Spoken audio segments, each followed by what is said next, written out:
All right, good evening, everybody. Thank you for tuning in this evening. And I am excited to welcome our fourth panel. Before we get started, I would like to, for all of us to please acknowledge that wherever you are tuning in from within Turtle Island, that you are on native land, we pre-exist so-called America. Thank you. Again, I am Talia Boyd. I will be moderating tonight's panel. I am the Cultural Landscapes Program Director for the Grand Canyon Trust. And I am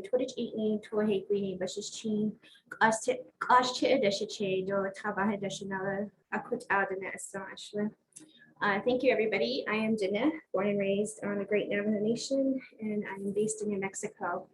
I'm very excited this evening to welcome three amazing panelists. First, I'd like to introduce Joe Tenorio, who is an enrolled member of the Pueblo of Santo Domingo and a staff attorney at the Native American Rights Fund in Boulder, Colorado, where he focuses on tribal water rights. Previously, he served as an attorney representing New Mexico tribes and their tribally owned agencies and businesses, and all facets of federal Indian law. Joe received his BA from Princeton University, a JD from the Arizona State University College of Law, and an MBA from the University of New Mexico Anderson Graduate School of Management. Thank you for joining us, Joe. Next, I'd like to welcome Shannon O'Loughlin. She is a citizen of the Choctaw Nation of Oklahoma and the Chief Executive and Attorney for the Association of American Indian Affairs. Shannon has been practicing law for more than 20 years, including at the National Indian Gaming Commission, Department of the Interior, and in the private sector. Shannon received a BA in American Indian Studies from California State University, Long Beach, and joint MA and JD degrees from the University of Arizona in Indigenous Peoples Law and Policy. Thank you for joining us, Shannon. Thank you, Talia. Thank you. Next, I'd like to introduce Mr. Deon Ben, who's originally from the community of Tohatchi, New Mexico, and works as the Grand Canyon Trust Native American Director. Growing up on Navajo land, Deon experienced a perfect mesh of traditional knowledge and environmental education, which now drives his work on the Colorado Plateau and our tribal gatherings and the rights of nature. Excuse me. He earned his BS in the environmental studies and his MS in environmental science and policy at Northern Arizona University. Thank you so much for joining us, Deon. Excellent. And so I'd like to go ahead and give a little bit of context for the dialogue that we'll be having this evening. So tonight we're going to talk about the rights of nature, and we're going to talk about a little bit about climate justice and NAGPRA. So we're going to discuss these multiple frameworks and talk about also the 2021 Intergovernmental Panel on Climate Change report that just came out, and efforts to renew and revision how land management decisions are made and how tribal perspectives and experiences are centered. What promise do these frameworks hold, and what needs to happen for them to gain traction in consultation and management spaces? So that'll be some of the dialogue that we'll be having this evening. And again, I'm very honored to welcome all of our panelists and who are joining us here tonight. So without further ado, let's go ahead and get started.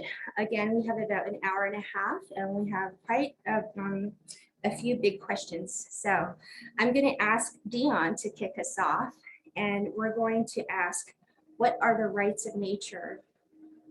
First off, and I have two sub questions under that. But first, let's start with, what is rights of nature, Deon? Good evening, everybody. Thanks, Talia. I'm going to just introduce myself really quick for some of the folks that are Navajo viewers, so they have a sense of who I am, and introduce myself through my clans, and then I'll jump right into that question. Yate, aden kudo tanihinasigi she ya Deon Ben nisha don shlinige ho wan slanne nisla ashi bashichin oge dashiche do kitchini dashinale but I didn't nisla. Good afternoon or good evening, everybody. I am Deon Ben from the Mini Hogans people clan. My dad's clans are the Salt people clan. My maternal grandparents are the Weaver people clan, and my paternal grandparents are the Red House people clan. And that's how I identify myself as a Navajo individual from the community of Tallahatchie. So hello, everybody. I was trying to watch my screen. Hello, everybody. Thanks for tuning in. So the question Talia asked about what is the rights of nature, there has begun a conversation, international conversation about what the rights of nature is and a definition. And so one of the mostly used definitions is from the Global Alliance on the Rights of Nature. And Global Alliance for the Rights of Nature. And I'll read to you what their definition is so that way folks can get a clear understanding. So the Global Alliance for the Rights of Nature defines the rights of nature as recognizing that ecosystems and natural communities are not merely property that can be owned, but are entities that have an independent right to exist and flourish. These rights can be enforced by people, governments, and communities. And so the Global Alliance for the Rights of Nature has utilized this definition, but in areas where a rights of nature case or a rights of nature initiative is taking place, many times those places identify their rights of nature differently, define their efforts differently. And so I'm not getting paused. Is it good? Is it coming off clear on your guys' end? All right. So from our perspective here on the Colorado Plateau, we've been working since I'd say about 5 years back now, working with partners to identify how we would approach a rights of nature initiative here on the Colorado Plateau based off some of the cases that exist nationally and internationally. So taking a step back from that, a rights of nature case has been more dominant, predominantly in South America, in New Zealand, and other parts internationally. And a lot of the rights of nature cases focus on rivers or watersheds.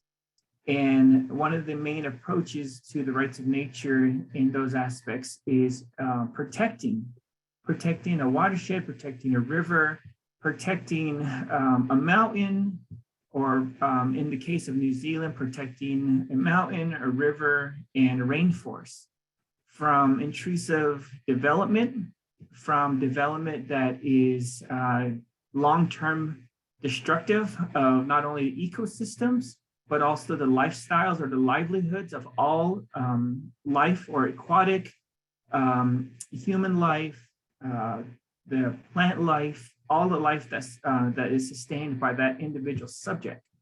And so that's how a lot of rights of nature initiatives have begun. And right now, there are numerous cases across the globe focusing on landscape protection, protecting a watershed, protecting a river, like I said, and doing it in a legal sense that's recognized by local governance, and that's recognized by sometimes national governance or state government or province governance, however way they're situated in their locations. For one example that we've been really examining and using as a case study for our area is we've been looking at how the Maori people down in New Zealand have been initiating the recognition of their ecosystem or their subject of what would be a rights of nature case, but it's not defined as a rights of nature case. So they've identified a river, the Wanganui River.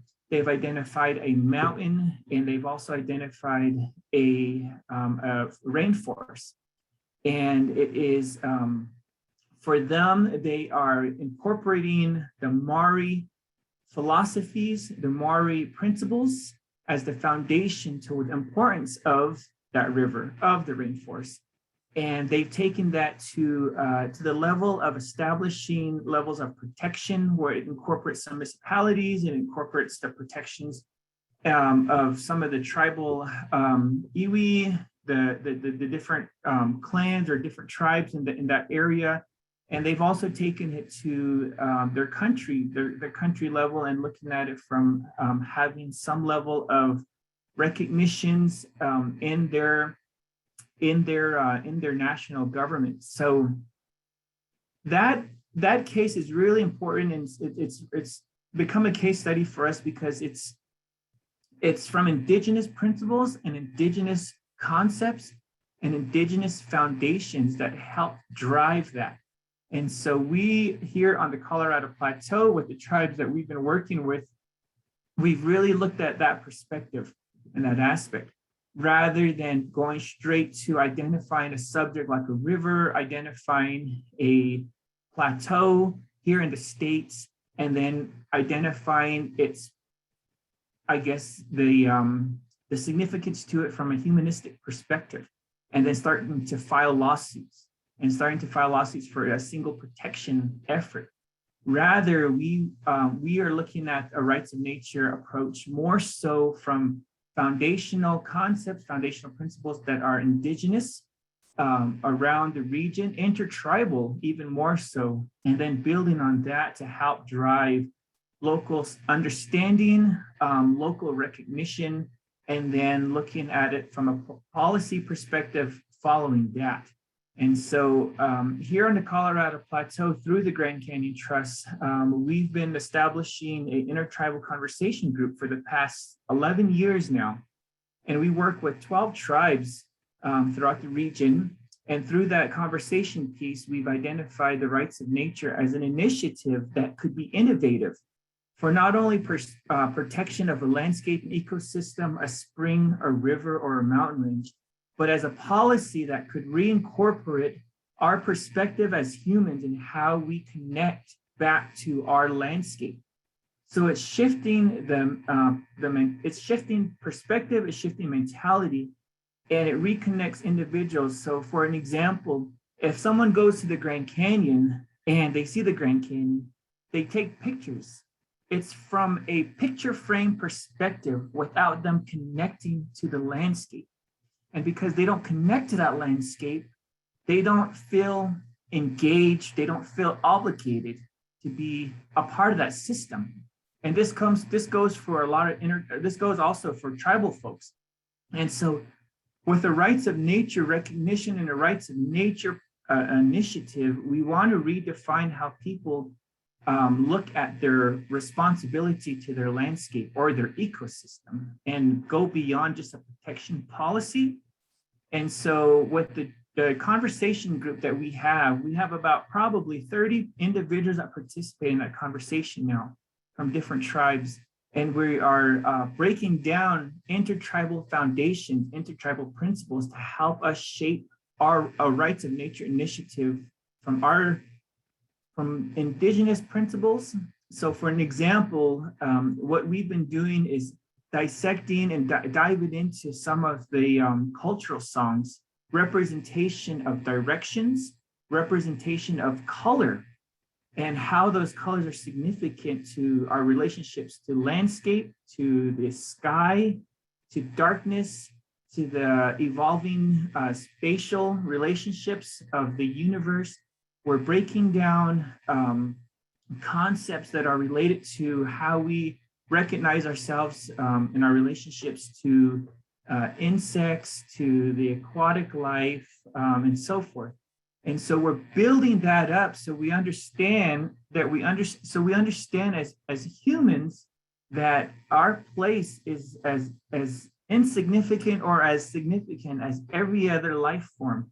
And what sustains us is those levels of the earth relationships, as well as the universal spatial relationships like the sky, the wind, the air we breathe, the moon systems, the sun energy, all of those. And so we're building all of those up to really get a foundational structure, and we're doing it intertribally. So there's a lot of parallels, but there are very specific details from each tribe. And once we build up those that fundamentals, that foundation and principles, We're going to go back to tribal communities. That's actually what we were supposed to be doing last year before COVID came. We were going back to tribal communities to give them the education of what we learned of what the rights of nature is based off of some of the cases that exist internationally with some of the Maori principles, some of the Maori techniques, some of the techniques from Ecuador, some of the techniques of things that were used that were good, that were bad from India, and then other cases across the globe. And so as we start building those up, we wanted to educate the communities about that. One of the main reasons why we wanted to educate our communities is so that there's not an initiative that is intrusive, somebody coming from Boston, someone coming from the Midwest to the Southwest and saying, you all should put a rights of nature effort on the Colorado River. And it not being a native driven effort with native driven principles.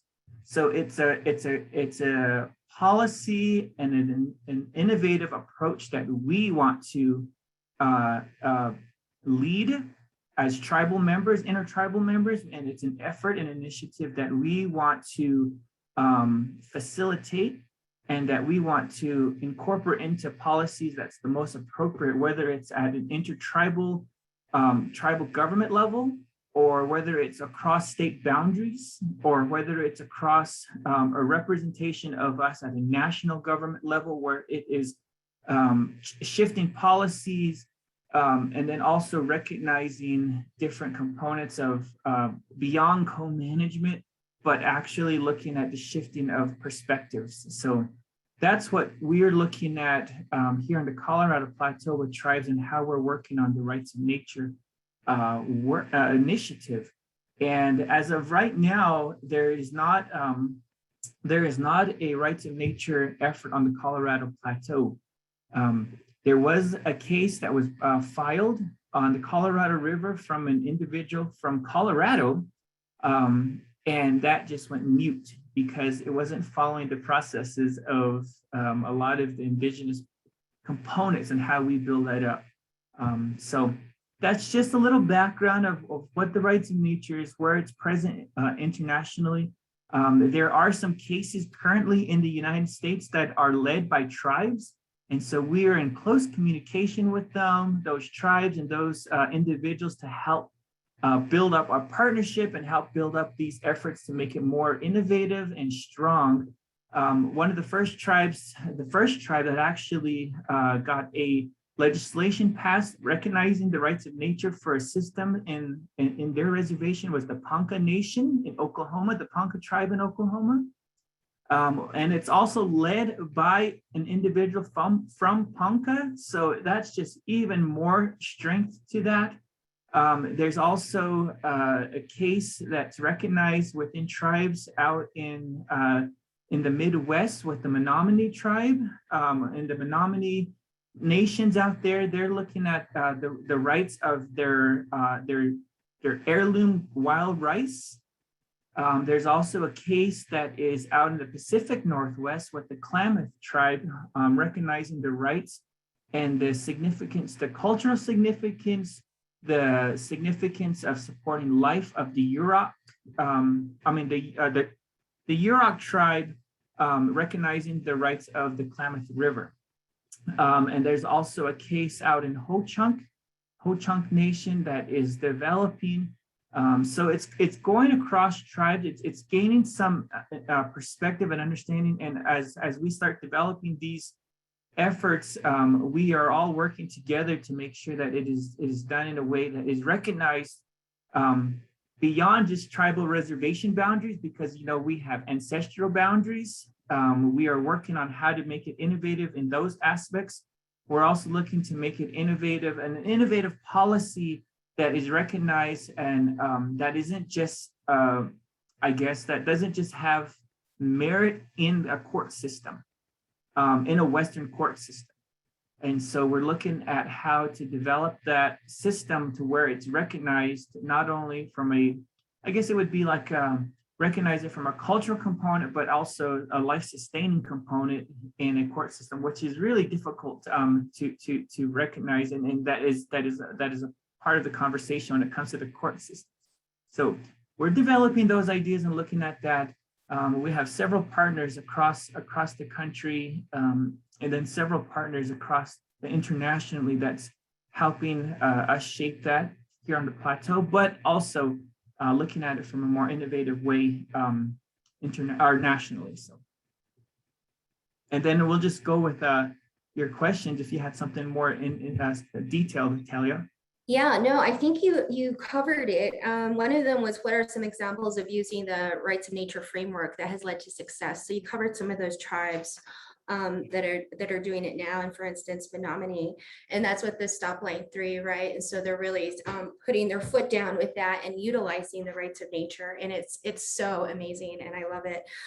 Thank you for providing those examples. It really does help us kind of wrap our heads around how it's being utilized here on the ground within the US, but also internationally, right, around the globe.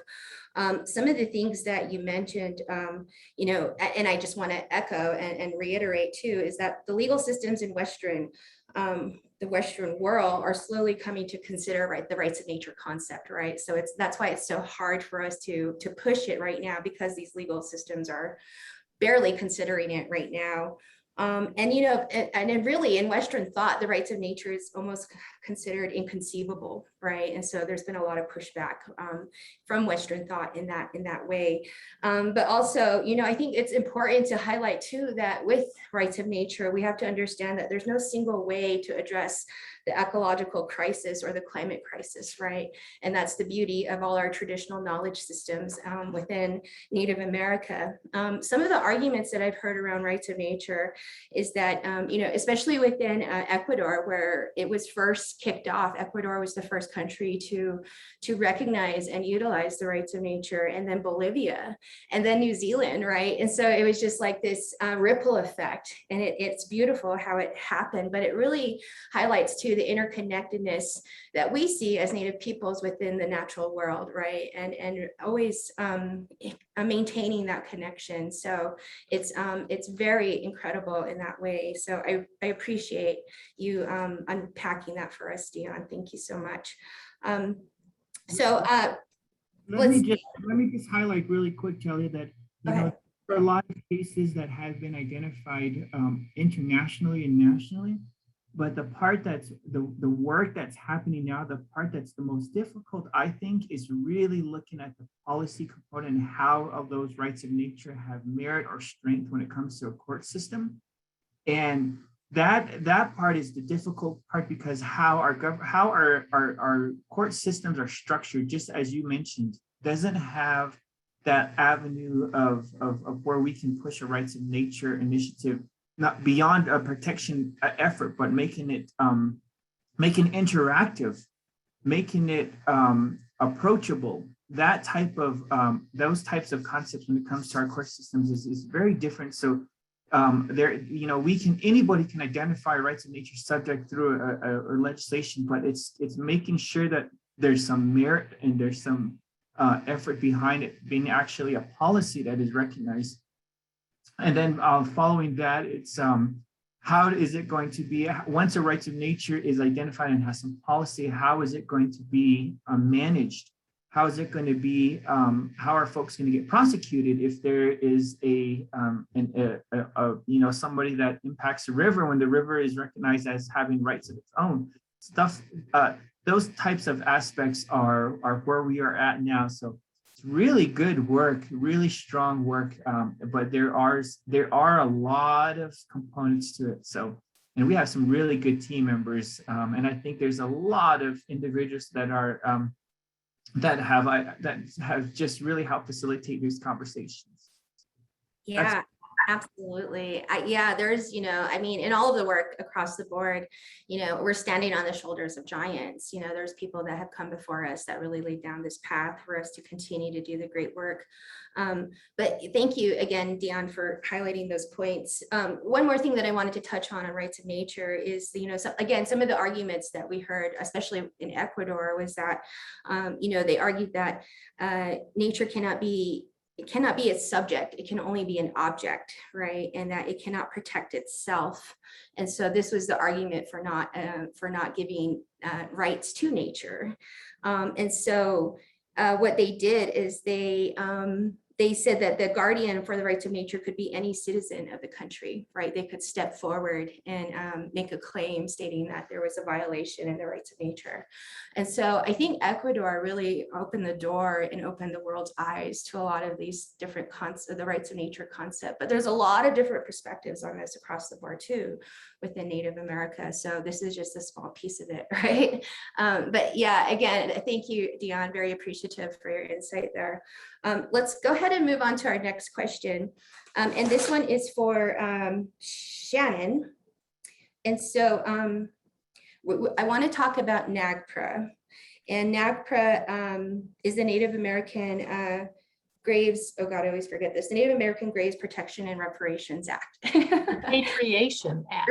Repatriation Act, thank you. And Shannon has a ton of knowledge around NAGPRA. So my question to you, Shannon, is what are the advantages or opportunities that NAGPRA provides for tribes? And then a question on top of that is what updates or revisions to NAGPRA do you think would help further justice for tribes? Thank you. So you sure we can't talk more about the rights of nature?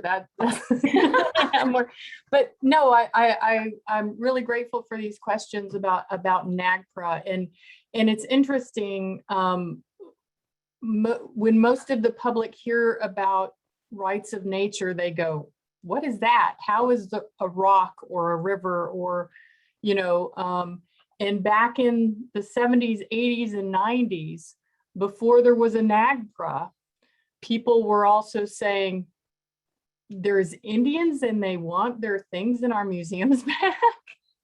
Because, and still even to this day, it's difficult to get private collectors, international museums, and others to recognize that we're human beings whose cultural, religious items have been stolen, that our graves and our ancestors' burial belongings have been ripped out of the ground, that we never gave any consent or permission to do.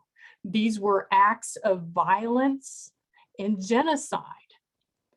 And so, you know, 30 years ago, there were many people who could not conceive of a NAGPRA, that could not conceive of a process by which museums were federally mandated to return our stolen bodies and our stolen objects, right?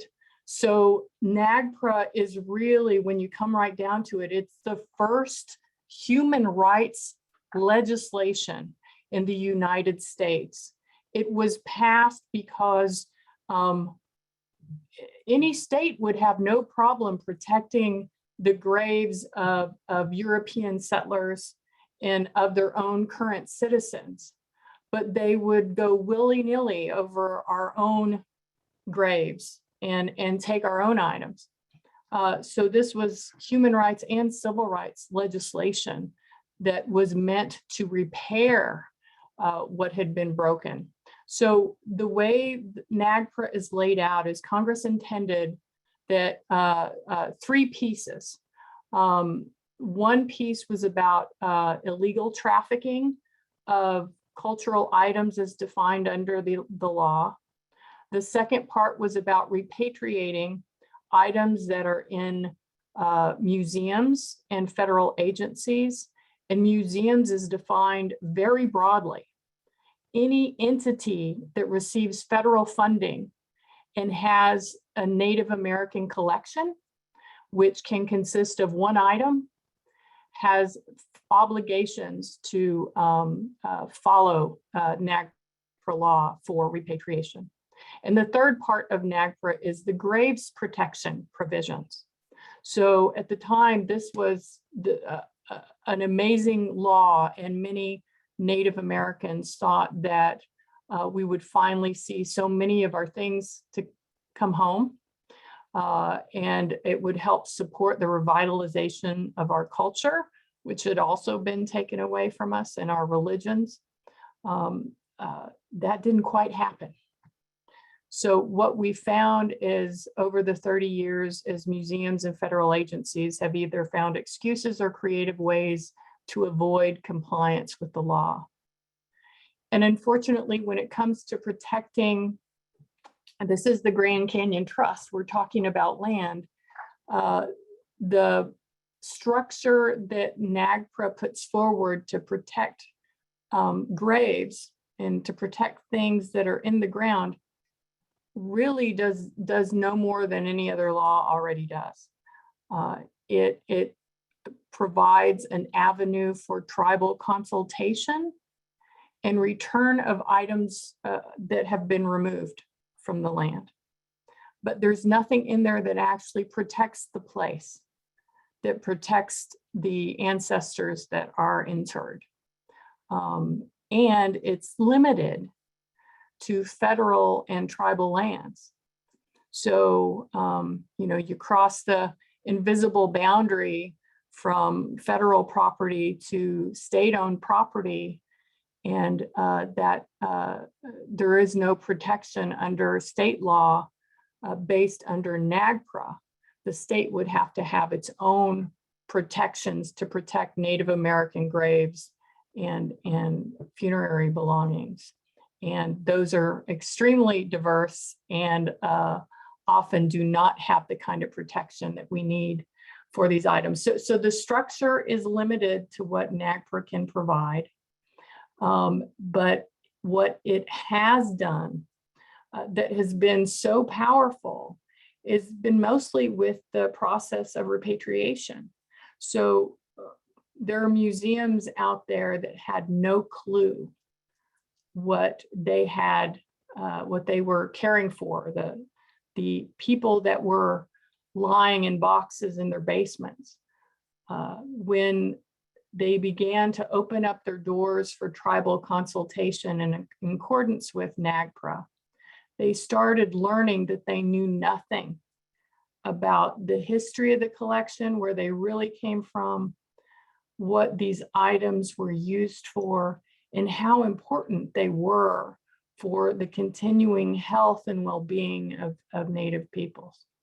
And so out of those relationships, museums finally became better at understanding how to achieve their mission as a museum to properly educate the public.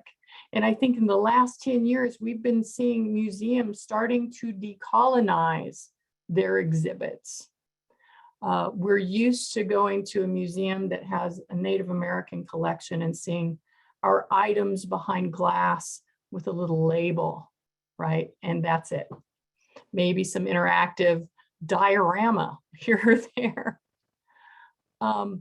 But now museums are working hand in hand with tribal nations and religious leaders to better educate and more properly and appropriately educate the public about who we are as human beings and what our values are, about where the land is we stand, and the things that we do to take care of ourselves and our children and our elderly. So NAGPRA has helped move, push the envelope, move the needle. It has done some good work, but we still have a long ways to go. NAGPRA requires, the act itself requires some desperate measures to really create a framework of protection. And at one time I sat on the Cultural Property Advisory Committee in the State Department. I was appointed there by President Obama, and was the first Native American to ever be appointed to that committee. And then I was wonderfully fired by President Trump, just to tell you a little bit about my politics, I guess. But as I sat on that committee, what that committee did was to oversee and advise the president on entering into memorandums of understanding to protect other countries' cultural heritage from being exported or imported improperly. Never in those conversations that had been happening before I got there were questions about how do we protect our cultural heritage here from being exported? Or when the State Department was working in other countries on efforts to protect other countries' cultural heritage, there was never anyone asking about, well, are Native American cultural heritage items, are they being marketed here in your country? Is there a way that we can mutually protect one another's interest here? Those questions weren't being asked, and I don't know if they're being asked now. And one thing that I learned at looking at other countries' values and laws is that there are some countries that we would consider a little bit backwards by American standards, but these countries had holistic laws protecting their cultural heritage that applied regardless of jurisdiction, that would not allow anyone to take out their cultural heritage or sell it on the market. Even private collectors who had collected from historically, they're required to disclose their collections so that that country can protect that heritage. We don't have anything like that. And that's one, I think, the desperate things we need to change about NAGPRA is it should apply to private hands and private lands, as well as federal and tribal hands and lands, right? There should not be that separation. In the United States, it's not like the United States hasn't passed legislation that moved outside of federal boundaries. So if we look at the Golden Eagle and Bald Eagle Protection Act, if I go out, I've lived in the homelands of the Piscataway peoples, it's now known as Maryland, just north of DC. And if I go outside here and an eagle falls dead and lands on my property, I cannot do anything with it. Even though I'm on private property, I can't touch it, take it apart, eat it, make something out of it, sell it. I can't do anything, right? The feds are called in. But if I go out here and I start digging with a shovel, and there's no Maryland law that prevents me from doing that, I could open my own museum back here with anything that I find. We need that kind of comprehensive framework to protect every single square inch of Turtle Island. Because even when the land was taken by treaty, we never gave up our rights to what was within it. We never gave away our caretaking rights to protect our ancestors and their graves, right? So I think there's some great need to change how we perceive what NAGPRA can do. The Department of Interior currently is going through a process of consultations with tribes about the NAGPRA regulations. And the regulations are implemented by the Secretary of the Interior to implement Congress's intent in the law. And there are some really wonderful changes that we're seeing coming out of Department of Interior through those draft regulations. And I'm really happy to see that there's starting to be a change of how career and other folks in the federal government and Department of Interior are viewing these issues. There's still a lot of work to do, but we are slowly moving forward. Absolutely. Thank you so much, Shannon. Yeah, NAGPRA is a big one, and there's a lot there. I mean, it's a unique legislation because it was the first time the federal government and non-Indian institutions had to consider what was sacred from a Native perspective, right, in order to accomplish that consultation. and put Indigenous communities into the process. So it's absolutely significant to Indian country. And for me, you know, the work that I've done around Bears Ears and Elga folks who've done the work around all these sacred spaces, you know, there's a lot of looting of our sacred landscapes. It could be pottery shards, it could be, you know, graves, it goes on and on. And so this is why it's very important for our tribal communities to utilize NAGPRA, but also to make it work for us in a way that really resonates across our communities. I really liked how you said it needs to apply to private lands and private hands and private lands, right? That's great. I love that. And you know, I think one of the big changes within Native America, as far as using NAGPRA to further justice for tribes, would be just that, right? Because it's limited to federal and tribal lands, would be to extend it outside of federal and tribal lands, right? And then I just wanted to also reiterate how both NAGPRA and rights of nature are basically human rights, right? I mean, that's what it is. And so we should talk about it like that as well, you know, that all of these concepts and frameworks really kind of boil down to human rights, and they do overlap in so many ways, right? And so we also have to consider too that there's a lot of different land statuses within tribal lands, and so that also impacts some of these and how we can utilize NAGPRA. And so and one thing, if I can add for just a second, that we can't miss is oftentimes we look at federal law to help us, to save us, right? The most important thing we can do is change our own tribal laws to effectuate our values and what's important for us. I always cite the Lummi Nations Constitution. In the Lummi Nations Constitution, they declare jurisdiction over all of their cultural heritage, regardless of where it's located. And I think that's an absolutely correct actual legal. I think they have legal standing absolutely to do so, because we've never given up our inherent right over our cultural heritage and those items that are part of our cultural heritage.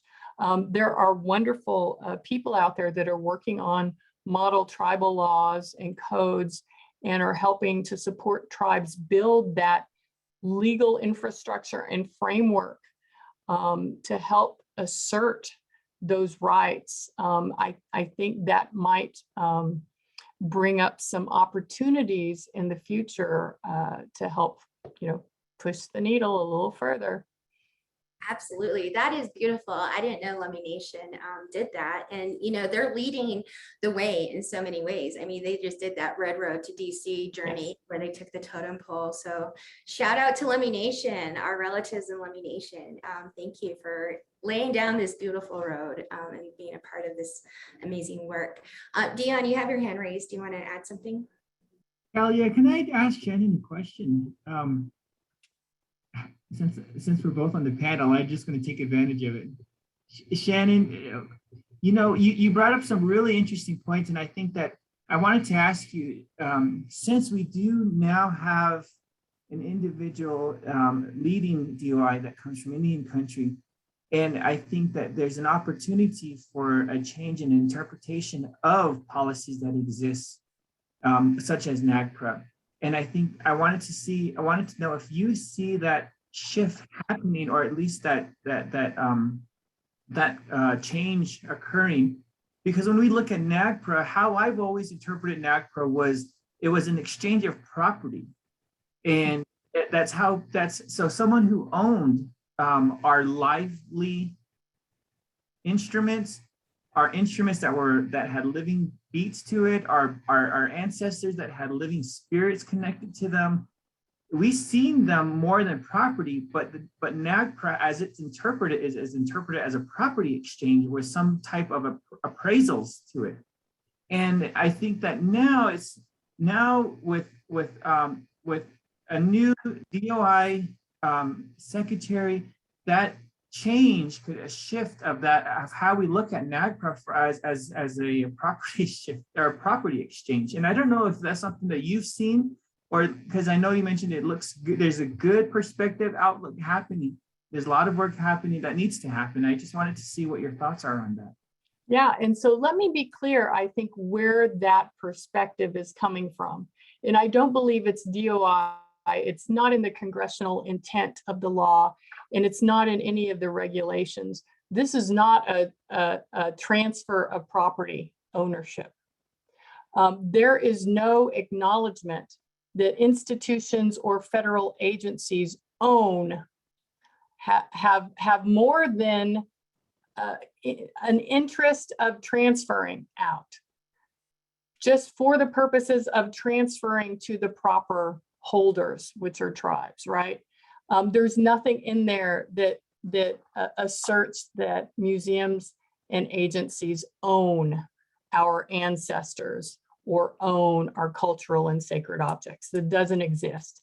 But I think where that perspective exists are in those institutions and agencies that still see that's what the case is. Well, we've been okay before, so we must have some kind of ownership of these items, and it's not. And in fact, the work that we're doing on the NAGPRA regulations currently is going to make sure that tribal voices are heard, that truly is the case. So we'll see if Department of Interior accepts our requested changes on that point, because we want that to be clear and strong, that this is not a transfer of one legal interest to another, but it's an acknowledgement that the museums and federal agencies never owned in the first place. And that's going to set up a framework where then we can push that towards private hands, right? Because if the federal agencies and museums never had ownership, then how would these Sotheby's and the dealers and sellers and auction houses who continue to sell our cultural heritage, wouldn't it apply to them? So there's a lot of good work happening, and I think that the Department of Interior is willing to see how they can better shape legislation so it clarifies ideals like that. Yeah. Yeah, we're in some exciting times, guys.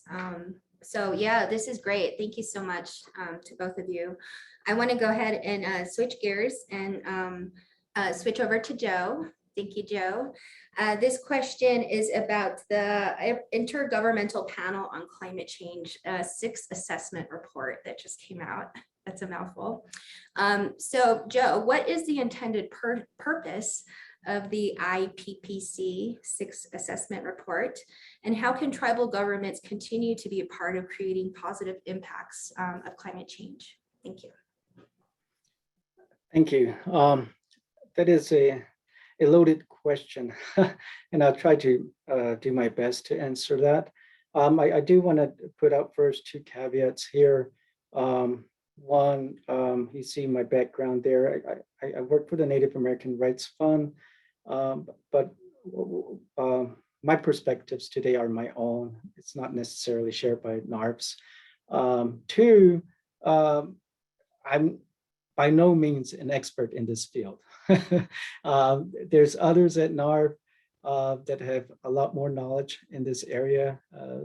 Got Kim Gottschalk or Sue Noe and others that have way more knowledge than I do on this. But I'd like to at least share with you what I know about this and give you a little bit of my own tribal perspective on the question that you had just asked. So the IPCC's 6th assessment report, my understanding is that it's really a collection of 8 reports, which will culminate in the release of what is called a synthesis report in 2022. So the set includes 3 reports that had already been released. Those are special reports. One of them I'll be talking about later on, and that is the the climate change and land report that was released, I think about a year or two ago. Then there are some revisions to the IPCC guidelines for the national greenhouse gas inventories. And then there's working groups that are currently drafting reports or about to be drafting reports that will be released soon. One of them, I think you alluded to, was just recently released as the working group one's the physical science basis report for climate change. And I'll be talking about that as well. But yeah, so the ultimate goal here is to get to that synthesis report. And that would, as the name I think implies, would synthesize all of these other reports to be ready in time for the UN's, the United Nations meeting in 2023. And that's the United Nations Framework Convention on Climate Change. That is the year when countries will review the progress towards the Paris Agreement. And as some of you may know, the United States recently rejoined the Paris Agreement. And so one of the goals of that will be to keep global warming to well below the 2 degrees Celsius, but also at the same time pursuing efforts to limit it to 1.5 degrees Celsius. Taking a step back here regarding the working group's release of their report on August 6th of this year, that's the Climate Change 2021, the Physical Science Basis. That report provides really the most up-to-date physical understanding of the climate system, climate change. It brings together the latest advances in climate science. It combines multiple lines of evidence from observations, process understanding, regional climate simulations, and so forth. And that science backs the prior reports that have been released so far. One of them, the report, the special report I mentioned earlier on climate change and land, that is an example that recognizes the traditional, the indigenous, the tribal landholders and their role as stewards of the environment. And so to some, the release of this physical science basis earlier this month, it feels like that science is catching up. It's catching up to what the indigenous communities have known all along. And that is that we have cared for our lands for millennia, since time immemorial, as the old folks would say. And only in the last 170 years have we seen a dramatic rise in the global temperature. So this was confirmed in that Climate Change 2021 report, the Physical Science Basis report. So, is that a coincidence, or is it, just a result of different patterns of belief systems? And the Physical Science Basis report found that there is evidence of human influence that warmed up the atmosphere, that warmed up the ocean and the land, that these widespread and rapid changes in the atmosphere and the ocean, the surface temperature and so forth, that it has occurred because of that human influence, and that each of the last 4 decades have been really successfully warmer. I think all of us can attest to at least the latter few decades that it has been successfully warmer. But that report found that it's been that way than any decade that preceded it since 1850. So that's where the last 170 years comes from. But I think as tribal people, we knew some of this already. We knew that our cultural way of life was was vastly different than the white settlers who believe in this so-called idea of manifest destiny, a term that was coined in 1845. And that's why I say, is it coincidence or not? The idea that the United States is destined to expand its dominion and spread democracy, capitalism across the entire North American continent, driving their territorial expansion while forcefully removing native tribes from their homelands. That was legally and morally wrong at that time and continues to be wrong today. I think the bottom line here is that that report on climate change and land recognizes that Indian communities, indigenous communities, local communities, they play a critical role in stewardship, in safeguarding the land and the resources. It recognizes that strengthening the indigenous, the tribal rights is a critical solution to climate crisis. So we need to create or maintain a vocal presence. We need to share our traditional knowledge, become more active in how our natural resources are used on our tribal or ancestral lands. We need to be at the table when key decisions are made that impact or have a potential to impact our environment. I mean, so some of the prior sessions that you have held regarding free and prior informed consent, I think goes a long way here as well, because we have, these are our, when we talk about our tribal lands, we're not just talking about the lands that we have right now, but the ancestral lands, and we need to be consulted whenever there's going to be any development. So circling back all the way to the initial question that was asked to Deon, I think it's relevant here in terms of the rights of nature, because as tribal communities, we have a different perspective when it comes to nature. We view things as being wholly connected. We are relations to our natural environment, and so we have our own unique perspective. And the thing that has been needs to be pointed out, I think, is that the greater community has come around to recognize what we've been saying all along, that we know what we're doing. We know that our traditional knowledge has sustained us for years.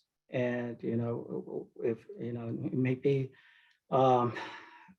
may be at a time where global warming is at a heightened time, but it's never too late. We got to do our part. We got to be more active. We got to do what we can do to try to slow it down through improvements of our tribal systems, through being more active in the communities and at decision tables.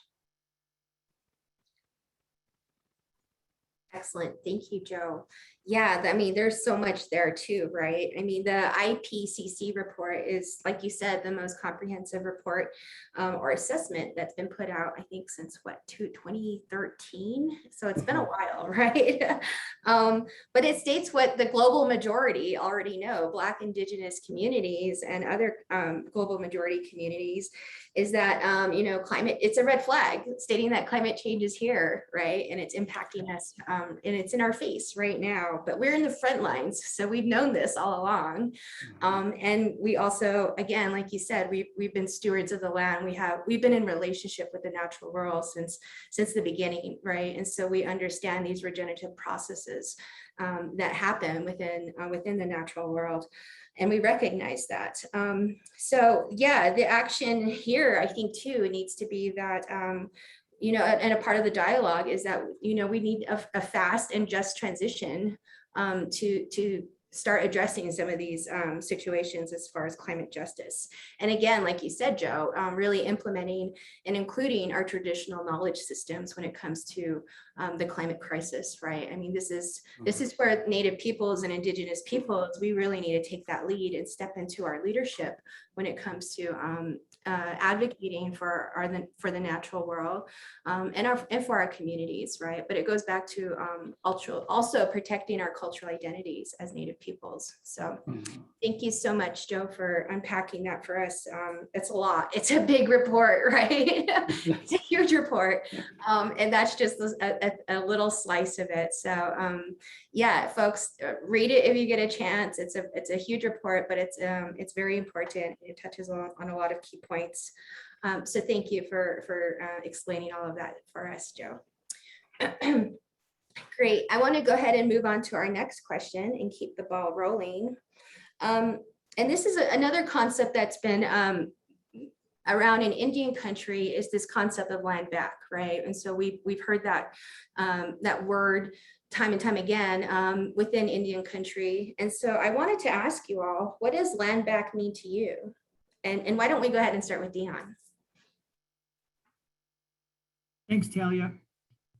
Hey, Joe, I was going to mention that, you know, here in the Southwest, we have an opportunity with the IPCC report. One of the leading authors of this from NAU, Professor Daryl Kaufman.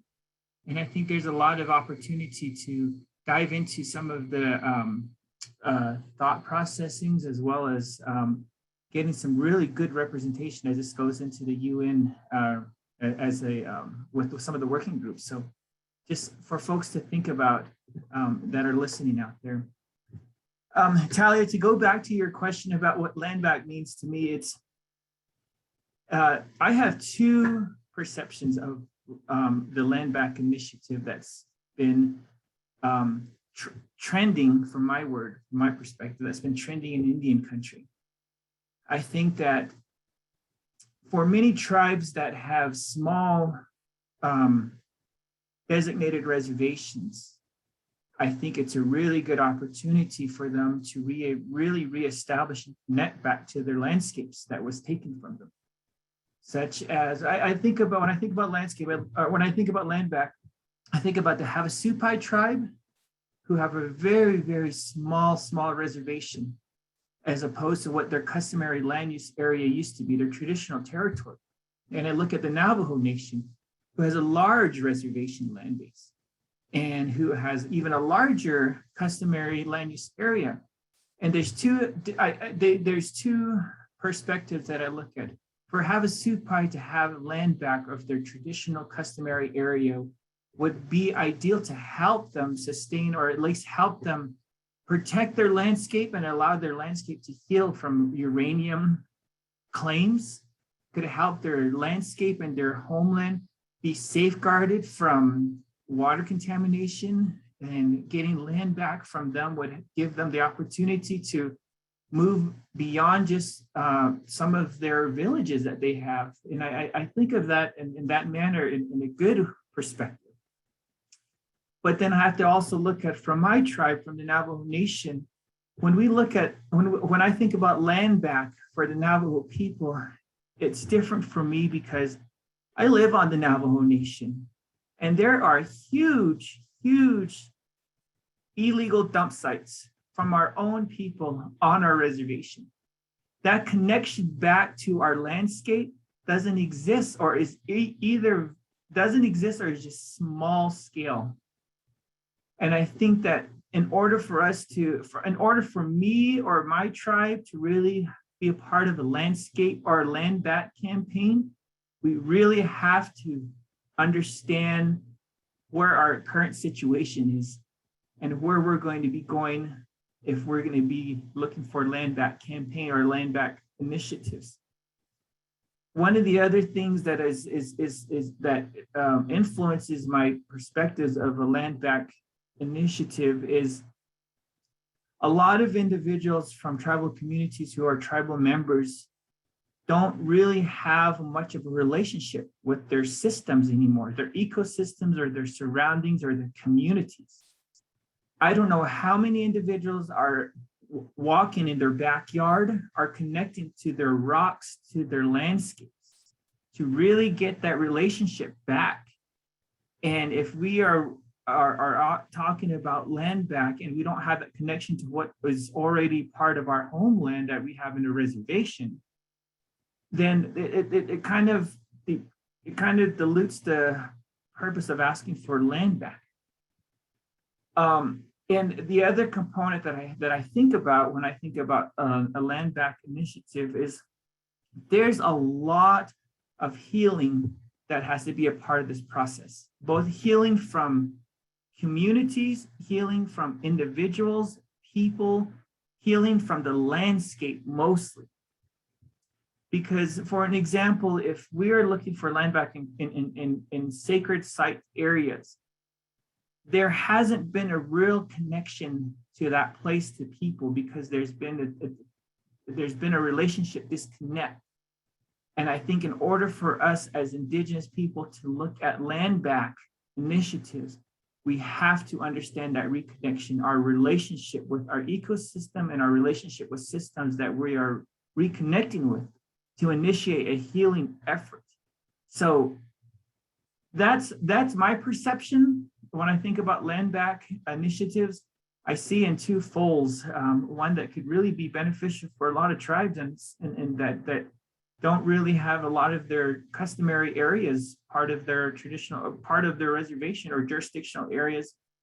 And also having, I guess what the bottom line is, you have to walk the talk in order for you to be able to say land back, from my perspective.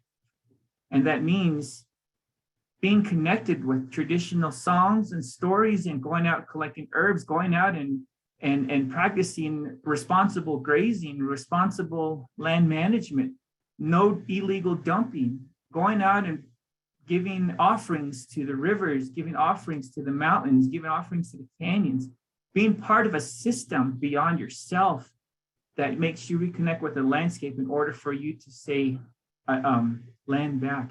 That also goes from an individual level to a government level.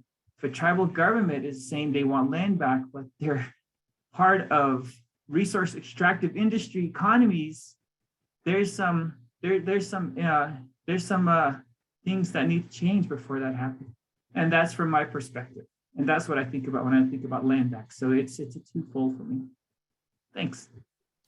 Thank you, Deon.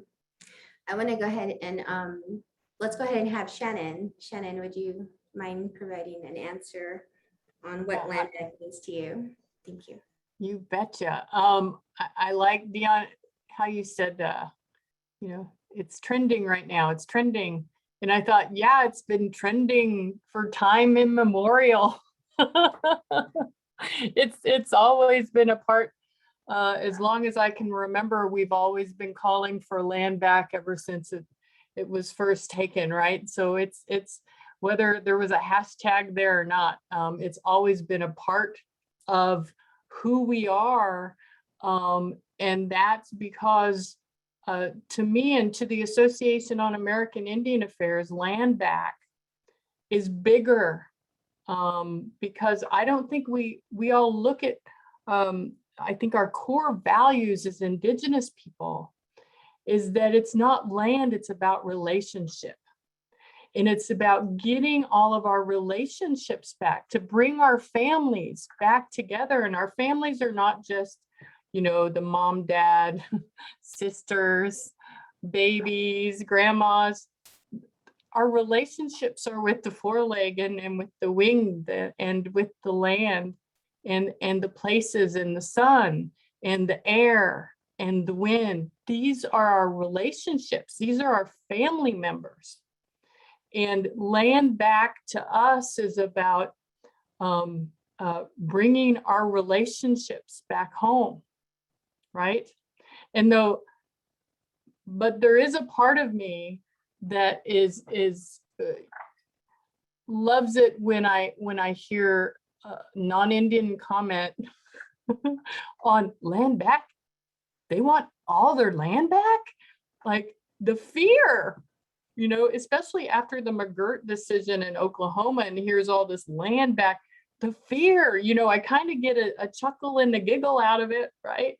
And try to be stoic about it, right? Yep. But what we really think land back is about is living in balance with all of our relationships. And that means living in balance with the other people who have come to be a part of this place too. So to us, land back is part of a bigger effort about connecting Indigenous values to this place, to returning those values back to this place that we call Turtle Island. And so it's about land, yes, but it's about something much deeper that is going to allow us to be sustainable on this place. That's allow us to have care for one another, right? And so we're always looking for ways of how can we talk to the public? Like, what will they hear? How do we connect them with our values? What are the ways that we can message that? What does that look like? And I think, if we're thinking about, well, what can we do so that we connect more of the public and general polity out there with these values, I think that's where we need to spend our time. How do we align their interests and ours, right? So that was a big circle about land back, but yeah, I mean, it's a big concept, right? And it's a tricky one. So thank you for providing your perspective on that. Joe, would you like to add your perspective there on what land back means to you? Well, I agree with both Deon and Shannon, and I'll branch off on some of their thoughts there as well. But what Deon mentioned regarding walking the talk, I believe that, because we say we have traditional knowledge. We need to strengthen and increase that to our kids, to the future generations. And the only way we can do that is by teaching the younger generations what that traditional knowledge is. So that is strengthening within our own Indian communities, what those values are, and being able to live those values. There was once upon a time when I was, I think 6-7 years old, in a while, but that's really the time, my first time when my dad took me to hunt deer, and before we went into the forest, we did our prayer and that's how we communicate to our environment, to nature, to the deer who we hope would offer itself to us. So we didn't consider it as an object for us to take. We asked permission when we go out into the environment. Same thing when come lunchtime, I asked my dad, well, I need to pee. So he told me how to pray, pray for forgiveness, that you're going to dirty the land. So there's a prayer for that. There's a saying for that. But that to me tells me, we have that kind of that relationship, that respect with nature. Even at the outset, when you introduce yourself, and Deon introduced himself, that relationship to the clans. Mine is with the oak clan. So the tree for us is we recognize it as a person. We recognize as being one with us. And so anything and everything that relates to it, we value that, we respect that. So that mindset, that shift in mentality that I think that Shannon was alluding to, and Deon, I think I mentioned it earlier as well. You know, that is it's a tough hill for others to climb, but I think that's what needs to what is needed when we start trying advocating for rights of nature as an example. Land back as an example, to teach others what that means to us, what nature really means to us, that, you know, we treat it as part of our own. I mean, just the sun and the moon, our mother and father, Mother Earth, right? You know, there's snippets here and there that I think that we can all use or analogize that the Western culture has as well. But, you know, we have quite a ways to go in terms of that shift in mentality. Yes, absolutely. Thank you all so much for providing your own perspectives on that. And for me, absolutely. I mean, I agree with all of you.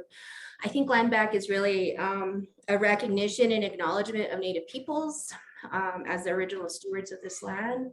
It's showing respect for our Native peoples as the original stewards of this land. And I always say this is Native land and it doesn't understand the English language, right? Which is important for Native peoples to be on the land, because we know the prayers, we know the songs, and we know the offerings to provide to the natural world in order to maintain that balance, right? And so again, yeah, traditional knowledge plays into this heavily. For me, land back means, you know, allowing Native peoples to really step into spaces where we can implement traditional knowledge, right? And that includes land management. That includes national parks, national forests, you know, give Native peoples full access and authority to manage those lands, because those are our traditional homelands and we know exactly how to protect it, maintain it, and respect it, right? So we've done these things since the beginning of time, as we originate from Turtle Island. And this goes back into our own creation stories, our cosmologies as Native peoples. This is told through our medicine people, our ceremonies. All of this knowledge comes out in different ways. And this is how we know as Native peoples that we're right and that we have every right to be here, because this is our land. So thank you all. Thank you all so much for providing some insight there. Let's go ahead and move on to our next question. And this one again is for all of you. What additional changes in current legal, political, or economic systems, or in how we conceptualize them, are needed to continue moving towards justice, liberation for Indigenous communities and individuals? So again, let's go ahead and start with Deon, and then we'll go roundtable style. Thank you, Deon. Thanks, Talia. I think that from my perspective, what I see additional changes are leading conversations like this, and having those leading conversations really initiate or igniting folks that have positions to help shift legal, political, and economic systems.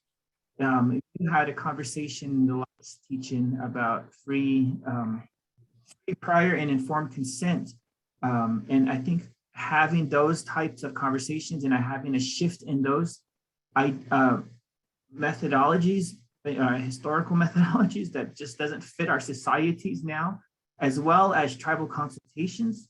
I think that's one of the things that I feel that is needed to change in the legal, political, and economic systems is tribal consultations, because we've, as Indigenous individuals, we've become so strong professionally and so strong in our culture that we understand that we are more than just a consultation component to lawmaking or economic decisions. And I think that those factors are developing, and I like to just continue to see that momentum going to help shift those changes.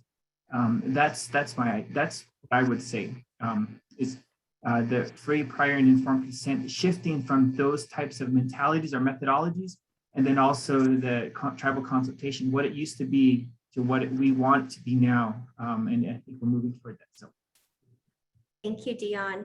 Yeah, and I think that kind of goes into that another trendy thing that we're hearing around Indian country is that consultation is not consent, right? And that goes back into free, prior, and informed consent. So these are the concepts that are resonating within tribal communities. So we absolutely need to continue that dialogue, build on that momentum, and expand the conversations outside of Native communities, right? So Shannon, would you like to go next? Sure. And to me, I think there's still some basic 101 level issues that need to change in this country that would make life a lot better for all of us.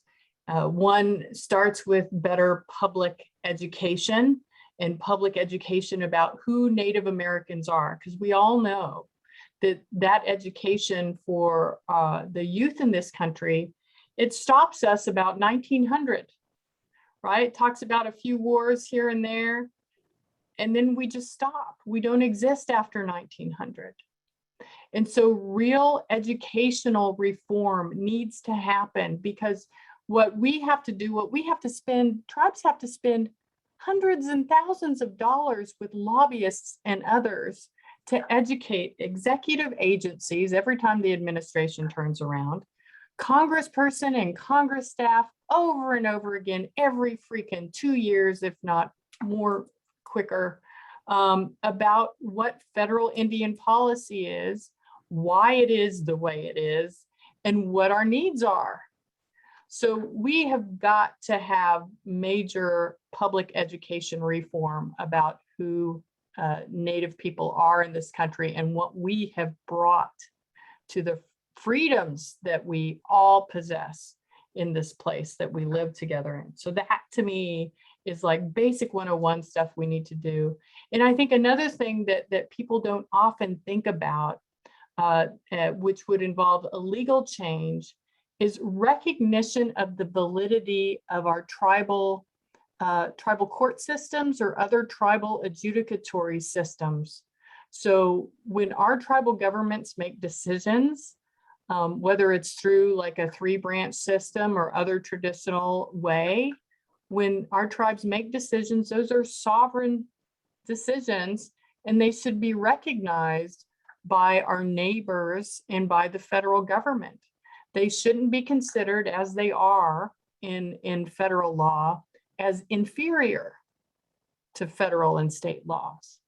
They should be equal to, and they should be recognized in their courts as we have to freaking recognize their crap in our courts. So those are the two things I've been thinking about recently, as far as if we wanted the world, those are the two things that I'd want right now. Beautiful. That is amazing. Thank you so much for highlighting that. 10 other things I could keep going on. Right. And I think this kind of ties into to like this other thing that we're hearing across the country is this critical race theory, right? And how people don't want to talk about it. But I mean, it's colonization, it's genocide, it's white supremacy, and that's really what Native peoples are doing, right? We're calling out white supremacy, we're dismantling it, and this is a part of our reclaiming our power as Native peoples, but also practicing our tribal sovereignty, right? And so, thank you so much, Shannon, for highlighting that. Joe, can we go ahead and switch over to you? Thank you. Sure. And I wanted to focus the audience attention to the chat. I just noticed that Sue Noe posted a link there to the tribal implementation toolkit that the NARF has been working on together with the University of Colorado Law School, UCLA Law School, and it's related to tribal nations, tribal governments developing their own laws to implement the UN Declaration on the Rights of Indigenous Peoples, and try to strengthen, build up tribal sovereignty through that effort. So that's one aspect that NARF is working on in terms of next steps, I suppose, related to your question. Something else that was mentioned earlier, maybe by Shannon, I forget now, and that is to take another look at the current legal systems that we are forced to work with, because the U.S. common law, at least in terms of the initial subject on the rights of nature, as an example, the U.S. common law doesn't really recognize that as an enforceable right for nature, say for a stream to sue on its own, to bring a lawsuit as a plaintiff. And so, there's some judicial constructs that would need to be altered to make that possible. So the ability for in Western thought, a thing to sue, it must be given what is called standing. So it has to have standing to bring that lawsuit. In the context of that stream, if it's polluted, there's no way for the stream to file that lawsuit. It needs to have somebody, the property owner, for example, who has been injured because of that pollution, to bring that lawsuit. But then there's other kinds of issues that are related to that, which if the property owner prevails, the granting of the relief, would the court take into account the stream's injury, or would it just taken into account the property owner's injury to the use of that stream? And then in terms of relief, is it a relief that will make the stream whole, or is it going to make that property owner whole? So there has been some movement recently. And Deon alluded to some of the tribal cases. There is a Florida case out there as well, Wild Cypress Branch v. Beach Line, and that is a suit that really stems up on the Orange County of Florida passed an ordinance that recognized waters within their county as having standing to sue on its own, or to permit citizens of that county to bring lawsuits. So there is a lawsuit that was filed that was earlier this year in April. So the Orange County passed the ordinance, and what it says is that it recognized the Wakiwa River and Econlockhatchee River and all the waters within the boundaries of Orange County, that they have a right to exist, a right to flow, a right to be protected against pollution, and to maintain a healthy ecosystem. So that ordinance gave the county citizens standing to bring an action in their own name, or in the name of the waters, to enforce the provisions of that ordinance. So that is a statutory shift to the common law thinking, and I think that more of that needs to occur. In terms of the tribal aspect, what Deon mentioned earlier, I think just earlier this month was that lawsuit for the what the wild rice was the plaintiff in that lawsuit. And that is an effort by that tribe to have that tribal court declare that the wild rice has a right to exist as well, the right to flourish, to regenerate, to evolve, as well as inherent rights to restore, to recover, to preserve, and all of those. So that is an effort on the tribal front. So a lot of that needs to, I think, needs to be heard. Those kind of lawsuits. It might that lawsuit. I think may end up being removed to the federal court, but that may be part of the greater strategy that the tribal attorneys are have with respect to that, to create some kind of federal decisional law. I don't know, but it is a movement. And I realize we're running up against the time here, but I at least wanted to respond to one of the questions that was provided in the chat. And that is with respect to the rights of nature. Where did it go? And whether there was any intersection with New Mexico's Green Amendment, a question by Sally Sharp.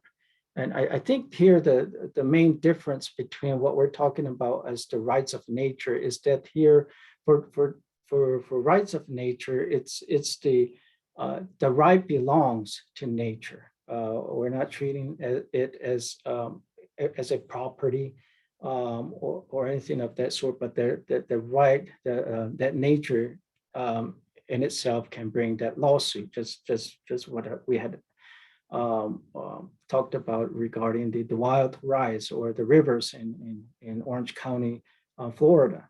That is, I think, conceptualizes the rights of nature, whereas the New Mexico's Green Amendment gives the right to the people to have clean air, to have a stable climate, or a healthy environment. So I think it's once or twice removed from where we want to be at with the rights of nature.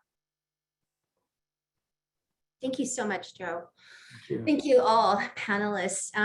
We are running at the end of our session now, so unfortunately we have to start wrapping up. And we could talk about this all day, right? It really can't, we can't condense all this in an hour and a half, which is why it's important to continue the dialogues where you are in your communities. If people are really interested in how to support Native peoples and how to connect with tribal communities, do your homework, research these tribes. We all have our own ways of knowing. We all have our own protocol and our tribal etiquette. So learn about it, recognize it, and then you can start, building that rapport with tribal communities and tribal leaders. But yes, again, there's a lot of work that needs to be done on our non-Native relatives when it comes to recognizing our vast knowledge when it comes to protecting the natural world and having these relationships with the natural world. So thank you all again. I am deeply honored to have you all here to share time and space with me and our audience. Thank you for taking time out of your busy schedules to share your perspectives. And I'm very appreciative to all of you. Thank you so much. I do want to end with a quote. This is from Governor Brian Vallo, who is the governor of the Pueblo of Laguna. He recently did an article within Indian Country Today. It's talking about the oil and gas leasing around Chaco and also Bears Ears. But in that article, he says that even though tribal consultation occurs, federal policies and processes are not necessarily designed to incorporate the recommendations of Indigenous communities. And until we have some equity here, and until we see that our voice and our recommendations and our knowledge is considered in decision-making, we will not have achieved the government to government or nation to nation relationship that we should all be working towards. So this is, again, Governor Brian Vallo from the Pueblo of Acoma. He shared this amazing wisdom with us in this recent article within Indian Country Today.